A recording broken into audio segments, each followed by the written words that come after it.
ক্ষমতা কারা পাবে না পাবে এই সব জরিপ করে বাংলাদেশের মানুষের সংস্কারের যে আকাঙ্ক্ষা সেখান থেকে মানুষকে দূরে সরে দেওয়ার যে প্রচেষ্টা চলছে সেই প্রচেষ্টার ব্যাপারে বাংলাদেশের জনগণকে সতর্ক থাকতে হবে।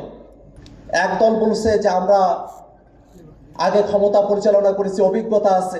আর এক দল বলছে যে আমরা কখনোই ক্ষমতায় আসি নাই, আমরা নতুন কিছু দিতে চাই, যদিও তারা মন্ত্রিত্ব শেয়ার করেছে। তো যারা ক্ষমতায় ছিলেন বলে নানাবিধভাবে আবার ক্ষমতাপ্রাপ্ত হবেন এই আশাবাদ মানুষের কাছে ব্যক্ত করছেন, দেশ পরিচালনা করেছেন, সেই অভিজ্ঞতার কথা বলছেন, বাংলাদেশের মানুষ কিন্তু সেই অভিজ্ঞতাগুলো ভুলে যায় নাই। আবার যারা মন্ত্রিত্ব শেয়ার করে আজকে নিজেদেরকে নতুন বলে দাবি করছেন, তারাও কিন্তু জনগণের কাছে অর্থ সত্য বক্তব্য উপস্থাপন করে মানুষকে অন্ধকারে রাখা রাজনীতিটাই আপনারা করে যাচ্ছেন।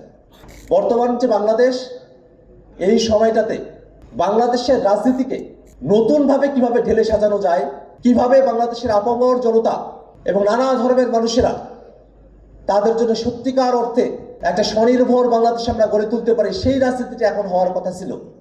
কিন্তু সেই রাজনীতিটা না হয়ে শুধুমাত্র ক্ষমতা দখলের কে কেন্দ্র করে নানা ধরনের বাইরেরই তৈরি করে বাংলাদেশের মানুষকে সামনের নির্বাচনে ভুলভাবে প্রভাবিত করার এক ধরনের প্রবণতা আমরা রাজনৈতিক দলগুলোর কাছে আমরা লক্ষ্য করছি।